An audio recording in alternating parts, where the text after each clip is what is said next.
get better quality sound out of the Nintendo Switch, we can plug in various different speakers. So let's put the Switch up full, and that's what it sounds like. If you want more bass, we can plug in a bigger speaker just via the headphone jack here with a 3.5mm audio cable. And now you can hear we're going to have more bass there, because obviously you have bigger speakers in here. Now if we want a wireless version, we can plug in a Bluetooth transmitter, and then that's going to transmit the sound over to this little speaker here. And again, the speaker will be better quality than what you have in the Switch. Now if you want a lot more volume on your Switch, then we can do it via the USB-C port down at the bottom. So here we have a USB-C on-the-go cable, and then into that we just have a very cheap USB sound card, and I'm going to plug in the speaker here into here, and you will hear the sound difference. Now I don't expect you to plug that into the bottom of your Switch because there's too many adapters, but you can actually buy USB-C external sound cards very cheaply from eBay and Amazon for under £10 UK, and then you can see here it's a USB-C here and a headphone jack here. Now the reason it's going to be much louder when we plug it into the USB-C port at the bottom is because when we use the headphone jack, they don't want to damage your hearing, so they limit the volume coming out of it. But when we plug it in here, you will see the sound difference. So I'm going to put it up full. That's what it sounds like on the Switch, and now when I plug this in, it's going to be much louder. Yeah, you can hear the difference there. Yeah? And we can still control the volume up here, and you will see it actually says USB as well.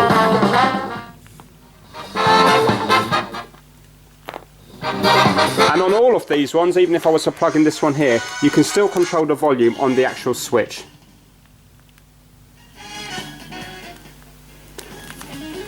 So that's how you get better sound. You can change the latches in the Joy-Con from plastic to metal, and what the latches do is they prevent the Joy-Con from coming off without pressing that button. But what happens is the plastic ones wear, and then no longer do you have to press that button to release the Joy-Con. You can just yank it up and it will just come straight off. So I've had to change this one here over to metal, and now it works perfectly, and this was the one that I took off. And if I was to shine a light on that, I'm just going to quickly show you the damaged part of it. There we go, you can see where the light's catching just here where my nail is, that it's got a chip in it, and it's that chip that's causing the Joy-Cons to come straight off. Now if we were to do that in metal like this one here, then it will take ages to wear that one down. Obviously by doing this you're taking apart your Joy-Con, and then you're going to invalidate your warranty, and there's pros and cons of doing it, because some people say that the plastic is a design weak spot. But you can buy these kits off Amazon and eBay for well under $10, so it's something that you might want to do to upgrade the latch on your Joy-Cons.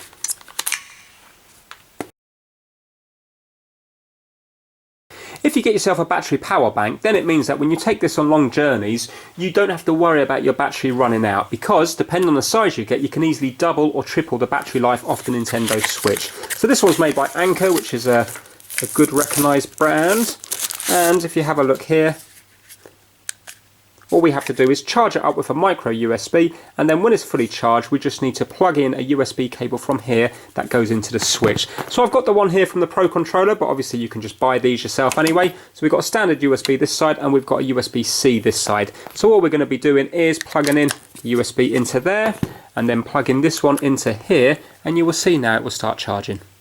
There we go, console battery 61%, and you can see the little lightning there. So it's a good way, nice simple and cheap way to not have to constantly worry about your battery running out when you're taking it on a journey.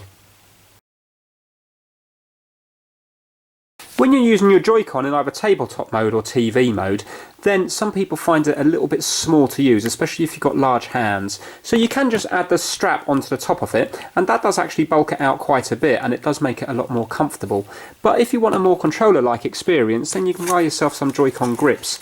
And with these ones here, you can get them in various different colours depending on the colour of your Joy-Con. So here I've gone for 2 grey ones, and this will make it feel more like a controller. So you get 2 in the pack. And the thing I particularly like about this particular brand is that there's not a huge amount of travel on the shoulder buttons here. So you haven't got to press it down for a few mil before it makes contact. It makes contact instantly. So let's just pop it in there like so. And you can still see what player you are, because you can just see it there, and also you can see a reflection there when you're holding it like so. And now if you have a look at that there, it's really easy to take in and out. But it feels more like, when you're holding it, like a proper controller. It's got a few grips here. Obviously it doesn't feel as good as an Xbox or PlayStation or the Switch Pro controller, but it's not a bad compromise. Right, let me just show you again.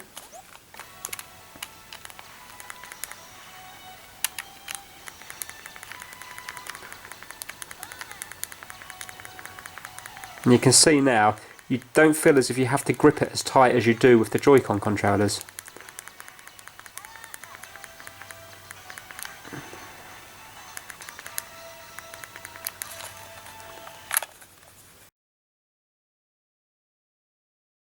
One of the best upgrades you can have for your Nintendo Switch is the screen protector. So the Switch screen's made out of plastic, so it is prone to scratching. So by fitting a screen protector, you're going to protect it, and not only that, they do look really nice if you get a good one. So this one's made by Orsley, and it's actually made out of tempered glass, so it's completely flat, lovely and smooth, and the touchscreen will work absolutely fine. It doesn't really add any more glare or anything onto it compared to just a normal plastic finish off the Switch. And if anything, it feels quite premium with it on there.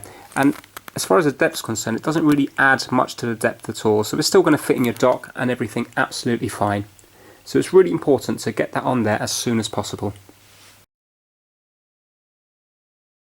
When the YouTube app becomes available on the Nintendo Switch, we will then be able to play various different light shows on here, and then if we use a little projector that you've seen in the video already, we will then be able to project it out to the room. So if you were having a party, for example, we could just play that there. Obviously I've got to turn the music off, and then it will come out here, and then it will come up on the big screen up here. And now you will see, imagine if you had music playing, that would look pretty good. A bit like a laser light show, a cheap version of a laser light show in your room. Obviously you can buy laser lights, but it's just another way. Thinking out of the box when it comes to using your Nintendo Switch.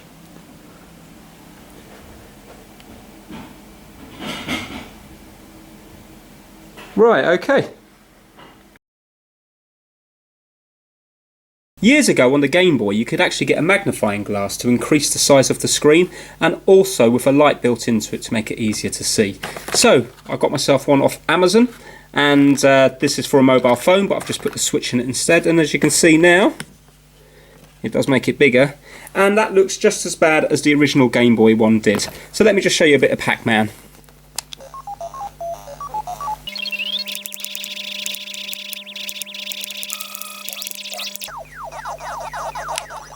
There you go, so as you can see it does actually magnify it, but just like the Game Boy one, it's really distorted. But in theory, if you were to make a proper one of these, one that doesn't cost £3 including the delivery to your house, then maybe it could be an option to magnify certain games on the Switch.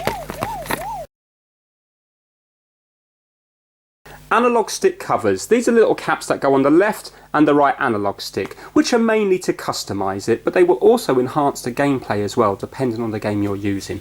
So with these ones here, these are licensed by Nintendo and they're made by Hori, and with these would really be just for enhancing the look of the Switch, to customise it a bit, but it also adds a little bit of grip to them. So let me just pop them on and show you. So there we go, you can see they're on there now, and as you see they do actually make the Switch look quite a bit different. They do actually feel very grippy as well when you're using them, so if you're ever having problems maybe with sweaty thumbs and they keep slipping off the analog sticks, then this could be a solution for you. And also your fingers are more likely to sit in the middle because there's little ridges that stick up at 12, 6, 3 and 9 o'clock. And it kind of holds your thumb more in the middle of it. But really these are more just for the look of it.